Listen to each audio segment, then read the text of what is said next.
하나님 앞에 기도할 때 우리 자신은 가장 정나나한 모습을 드러내게 됩니다. 사람은 자기 존경심, 그러니까 자기를 사랑하는 마음이 있어요. 그래서 자기의 약점, 단점을 절대 드러내지 않습니다.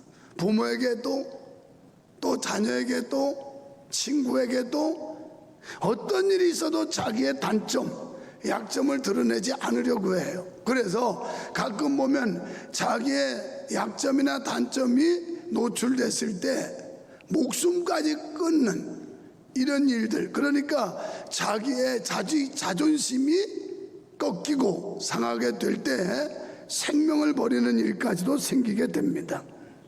그러나 어떠한 악인이라도 하나님께 기도하면 죄를 용서받아 새 삶을 살 수 있는 줄 믿습니다. 어떤 가정이라도 가족이 함께 기도하면 행복한 가정을 이루게 될 줄 믿습니다. 어떤 나라라도 국민이 합심해서 기도하면 아름답고 행복한 나라를 세우게 될 줄 믿습니다. 기도는 흑암의 세력을 물리치며 불안과 공포를 없애주며 절망을 소망으로 바꾸는 위대한 개혁의 도구입니다. 여러분, 성도를 삼켜버리는 두 종류의 마귀가 있습니다. 하나는 기도를 조금만 하게 하는 마귀가 있어요. 그리고 한 마귀는 기도를 아예 못하게 하는 마귀가 있어요. 이 두 마귀 중에 어떤 마귀가 더 무섭냐면 기도를 조금만 하게 하는 마귀가 더 무섭습니다. 그래서 이 마귀는 우리에게 와서 너 이만큼 기도하면 됐잖아, 그래서 건성으로 기도하게 하고 기도하는 척하게 하고 위선적으로 이렇게 하게 만들어요. 그러면서 우리는 거기서 안 이뤘습니다, 내가 그래도 기도했어, 나 기도하고 있어, 이런 마음 때문에 결국은 자기가 자기를 속인다는 거예요. 지금 성도들 가운데 이런 사람들이 수두룩해요. 마귀에게 빠져서 사탄의 미혹에 넘어가서 자기 기만에 빠졌어요. 자기에게 속고 있어요. 남이 나를 속이는 게 아니라 내가 나에게 속고 있어요. 이게 마귀의 역사입니다. 이게 다음 주에 설교할 마귀에게 틈을 주지 말라는 말씀 속에 나오게 될 겁니다. 여러분, 예수님께서는 수없이 많은 곳에서 기도를 강조하셨어요. 누가복음 18장 1절에서 예수께서 그들에게 항상 기도하고 낙심하지 말아야 할 것을 비유로 말씀하여. 아멘. 여기서 항상 기도하라는 거예요. 기쁠 때나 슬플 때나 아플 때나 건강할 때나 삶이 안정될 때나 불안할 때나 항상 기도하라는 게 예수님의 명령이에요. 마가복음 14장 38절에 시험에 들지 않게 깨어있어 기도하라. 마음에는 원이로되 육신이 약하도다 하시고. 아멘. 이 말씀이 뭐예요? 기도 안 하면 시험 된다는 거예요. 우리 속담에 제풀에 지친다는 말이 있어요. 기도 안 하면 자기 스스로가 시험 받아요. 그건 삐진 거지 그게 무슨 시험입니까? 그러니까 기도 안 하면 시험 든다, 이게 예수님의 가르침이에요. 그래놓고 나 시험 받았어, 나 상처 받았어, 지풀에 지가 지친 거지 뭘 시험을 받아요? 아니 목사님 때문에 내가 시험 받았어, 지가 삐진 거지 뭘 목사님한테 시험을 받아요? 아니 아무개 때문에 내가 마음 상처 받아서, 지가 기도 안 하니까. 기도하면 이 모든 걸 극복할 수 있고 물리칠 수 있는데 기도 안 하니까 시험 받는 거예요. 그래서 예수님은 시험에 들지 않도록 깨어 기도해라, 이 말은 기도 안 하면 너 시험 든다. 기도 안 하면 목사도 시험 들고 장로도 시험 들고 권사도 시험 들고 뭐 별거 아닙니다. 다정없어요. 기도 안 하면 다 시험 들어요. 그러니까 누가 시험 들었거든, 저 기도하더니 저 모양이구만, 기도 안 하더니 저 모양이구만, 이렇게 해버려요.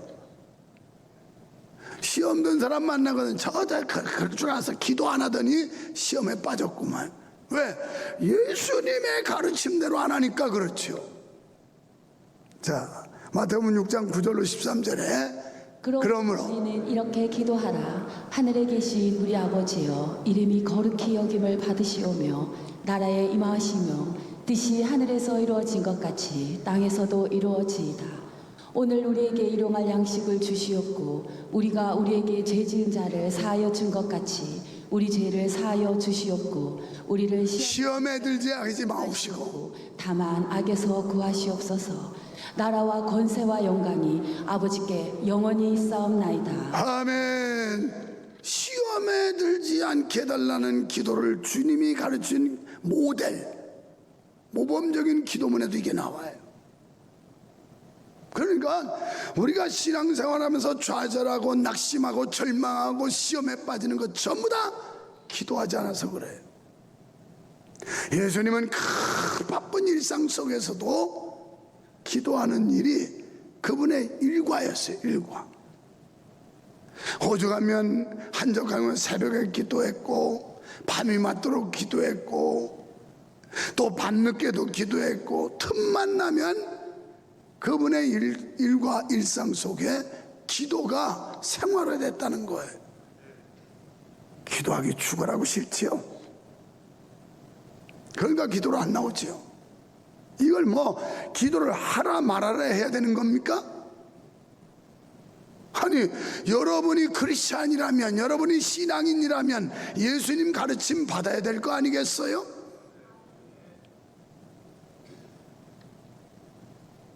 사랑하는 성도 여러분, 저는 오늘 기도하면 역전합니다 라는 제목으로 은혜를 나누려고 해요. 성경에서 기도에서 역전한 사례가 수없이 많지만 그 중에 오늘 본문을 중심으로 해서 몇 가지 사례만 설명을 하려고 해요. 자, 본문에는 모르드게와 에스더라는 두 인물이 등장을 해요. 이들은 바벨론 왕 느부갓네살이 예루살렘을 침공하지요. 그리고 이스라엘 백성들을 포로로 잡아갑니다. 그리고 하나님이 예언하신 대로 70년 동안 바벨론에 종살이를 해요. 그러다가 페르시아 제국이 바벨론을 칩니다. 그래서 바벨론이 멸망을 해요. 그래서 이 바사 왕이 포로로 잡혀온 이스라엘 백성들을 본국으로 돌아가라고 그래요. 70년 만에 해방이 되는데 그때 돌아오지 않고 여기 수산궁에, 그러니까 바사라는 지금 나라로 하면 이란이라는 나라에 잔류한 민족이 있었어요.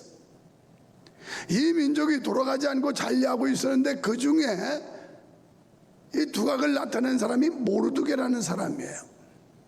이 모르드게는 왕의 총애를 받았습니다. 신임을 얻었습니다. 그런데 이 모르드게는 포로로 잡혀온 사람이었고 그의 적수가 있었다면 바로 하만이라는 인물이에요.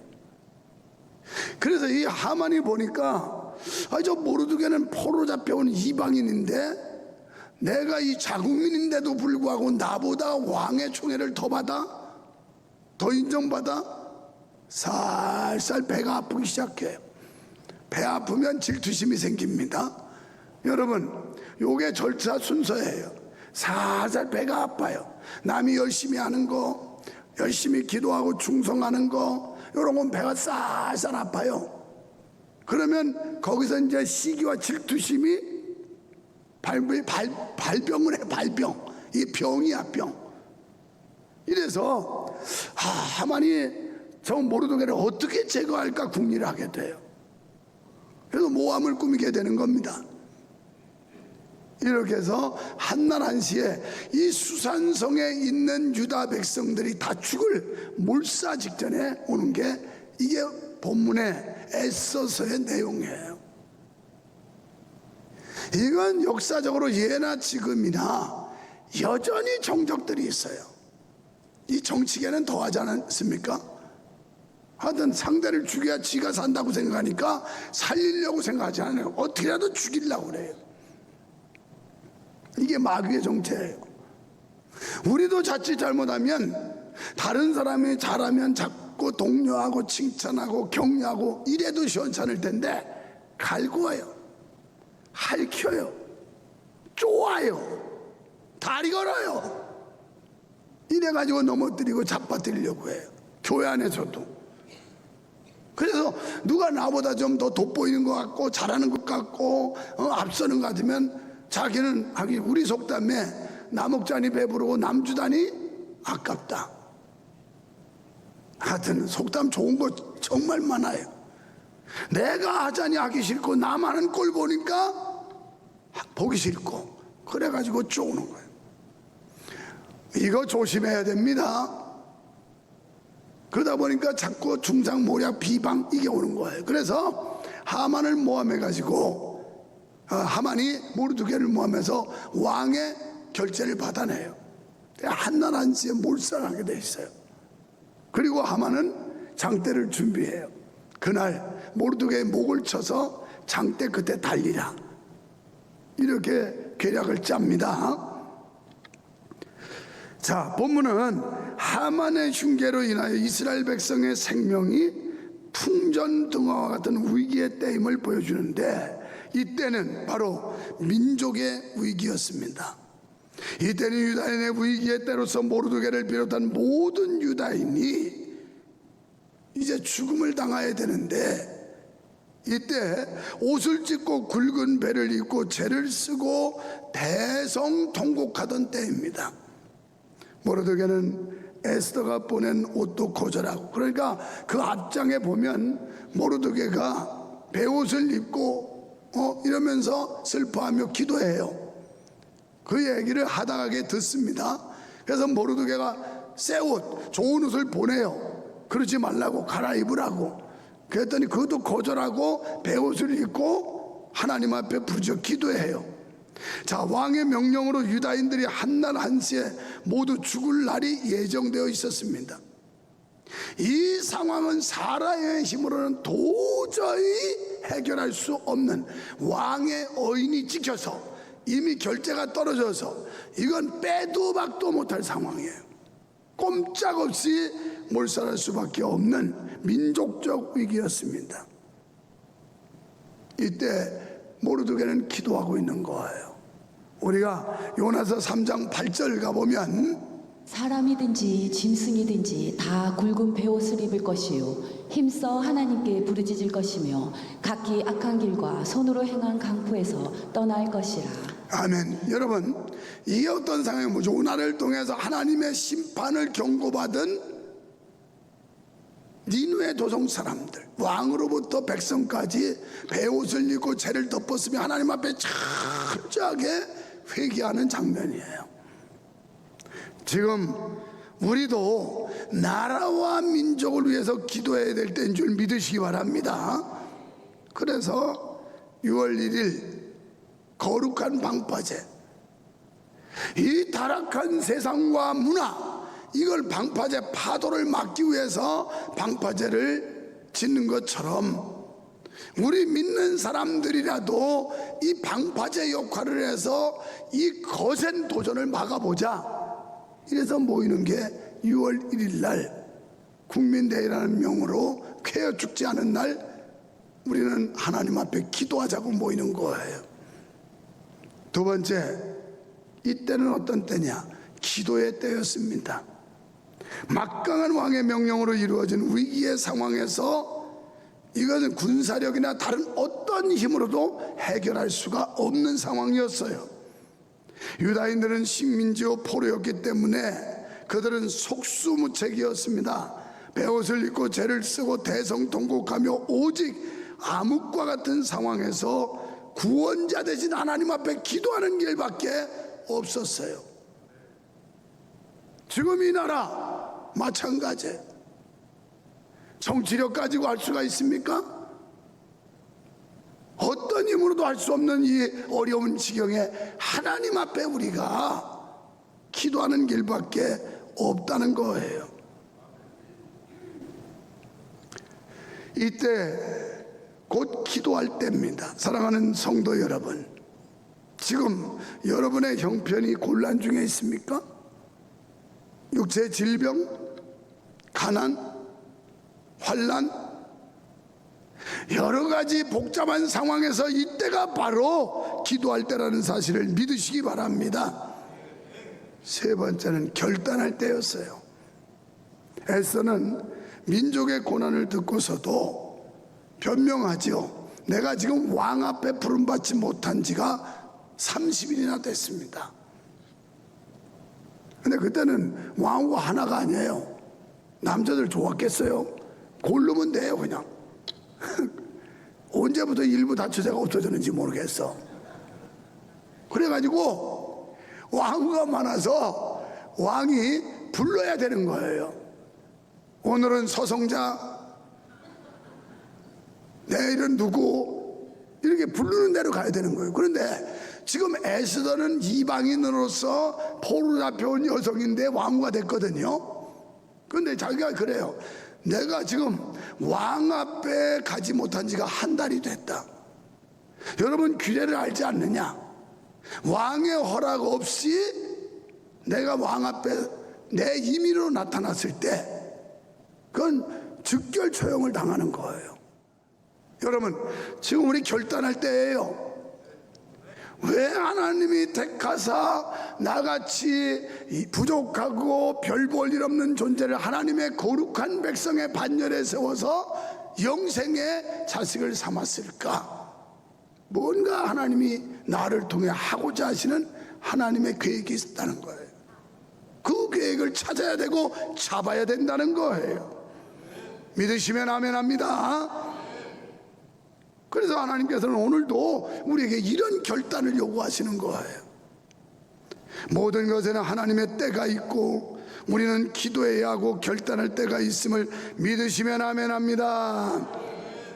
나만 편안하고 나만 안전하면 된다는 생각, 이것 떨쳐버려야 돼요. 나 몸 건강하고 나 생활 안정됐고 뭐 걱정할 거 없는데 내가 뭐 그렇게 귀찮고 번거롭고 힘들게 그렇게 교회 생활 할 필요 있나? 그냥 적당히 편안하게 구원만 받으면 되는 거 아니야?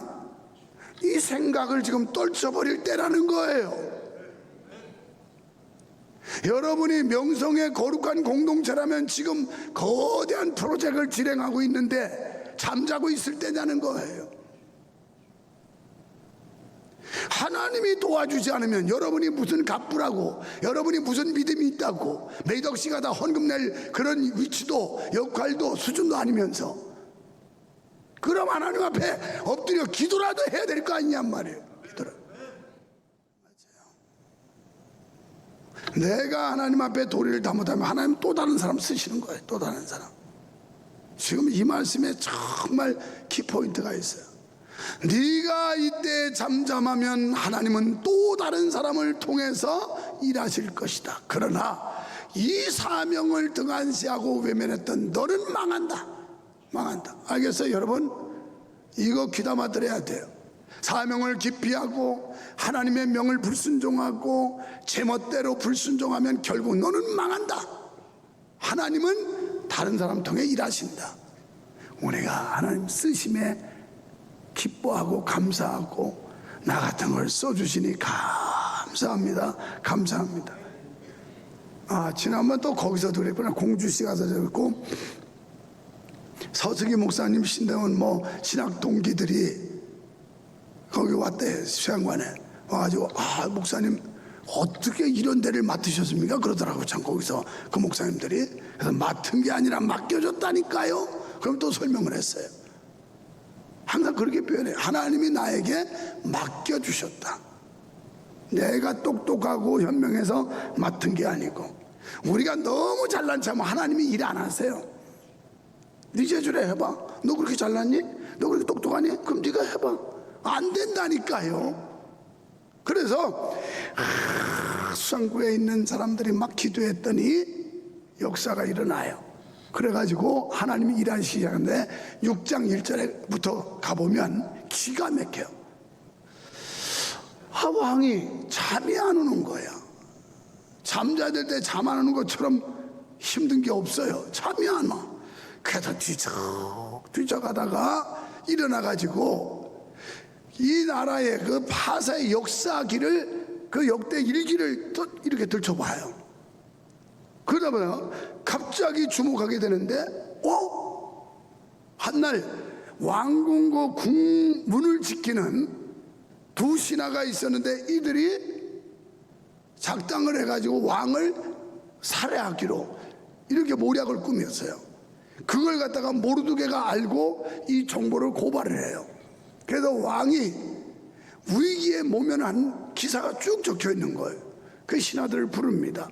야, 이런 역사가 있었는데, 이런 일이 있었는데 이 사람 모르드게한테 후한 상을 내린 적이 있느냐? 없습니다. 기록에도 없고 실제도 없다는 거예요. 아니, 이럴 수 있느냐? 이런 충신을 어떻게 그냥 돌려보냈냐? 그러면서 이때 마침 하만이 왕을 아련하러 옵니다. 기가 막히게 하나님이 이 타이밍의 명수라고 그러죠. 내가 잘 쓰잖아요. 기가 막히게 왕이 뒤척거리고 잠을 못 잤고 그러다가 그냥 뭐 심심하고 잠 안 오고 그러니까 역대 나라의 일기를 뒤척뒤척하고 보다가 거기서 이 사건을 발견하게 되고, 그래서 어떻게 하면 이 부상을 내릴까 고민하고 있는데 하만이 달랑달랑 왕을 폐하 하만이 옵나이다, 어서 들라일라. 그래서 이제 들어요. 그래서 하만에게 묻습니다. 이런 역사가, 이런 사건이 있는데 이런 사람에게 어떻게 후한상을 내리면 좋겠다고 생각하니? 그랬더니 하만이 자기인 줄 알았어요. 예, 이런 사람에게는 왕의 준마에다 태워가지고, 그리고 온 성을, 그게 수도입니다. 온 성을 달리면서 나라와 왕에게 충성한 사람은 이렇게 높임을 받느니라, 이렇게 존귀함을 받느니라 소리 지르고 백성들에게 공표하게 하면 됩니다. 오, 그러냐? 그러면 네가 내 말을 내줄 테니 모르드게를 태우고 네가 말의 고삐를 잡고 온 성을 돌아다니면서 소리쳐라. 기가 막히게 역전의 하나님. 지금 하만이 계략을 꾸며가지고 모르드게를 장대에다 목을 달려고 했는데 오히려 하나님이 모르드게를 높여주는데 온 수산궁의 사람들에게 막 떠들게 하는 거예요. 지금 두 사람이 막상막하에 위치해 있는 사람이 하만과 모르드게. 그런데 하만은 지금 마부가 된 거예요. 말 고삐 잡고. 그러고서 여기 모르드게를 높이 칭송하며 돌아다녀요. 그리고 하만이 꾸몄던 모략, 이게 발각이 돼요. 그래서 이런 못된 놈이 있는가, 당장의 목을 치렸다. 그래서 하만의 목을 댕강 쳐가지고 모르드게 달렸던 장대에 달아요. 이게 역전의 하나님이에요. 기가 막히게 드라마틱한 일이지만 일이 실제란 말이에요. 실제란. 이런 하나님 믿으시면 아멘 합시다. 우리가 기도하면 하나님이 역사하십니다. 불리하고 불가능한 상황을 유리한 상황으로, 불가능한 상황을 가능한 상황으로 바꾸시는 역전의 하나님을 믿으시면 아멘 합시다. 출애굽기 17장 11절에 또 여호와의 구원하심이 칼과 창에 있지 아니함을 이 무리에게 알게 하리라. 전쟁은 여호와께 속한 것인즉 그가 너희를 우리 손에 넘기시리라. 아멘. 바뀌었다. 출애굽기 17장 11절은 모세가 아말렉하고 이스라엘하고 전쟁하는데 손을 들면 이스라엘이 이기고 손을 내리면 아말렉이 이기고, 기도의 손을 들을 때 승리했다는 거예요. 오늘 우리가 기도의 손을 올려야 역전할 줄 믿습니다. 사무엘상 읽었어요. 여기는 불가능한 현실. 골리앗이 큰 소리 치면서 이스라엘 군대와 왕은 벌벌벌벌 떨고 있을 때 기도의 사람 다윗, 어린 소년 다윗, 하나님을 믿는 믿음의 사람 다윗이 여호와의 이름으로 나가서 골리앗을 쳐 부수는 역전승. 여러분, 이와 유사한 사례는 수없이 많습니다만은 다니엘은 사자굴에서 역전승했습니다. 엘리야는 갈멜산 제단에서 역전승했습니다. 오늘 살아계신 하나님 앞에 기도하여 역전승하는 여러분의 인생이 되기를 주님의 이름으로 축원합니다. 축원합니다.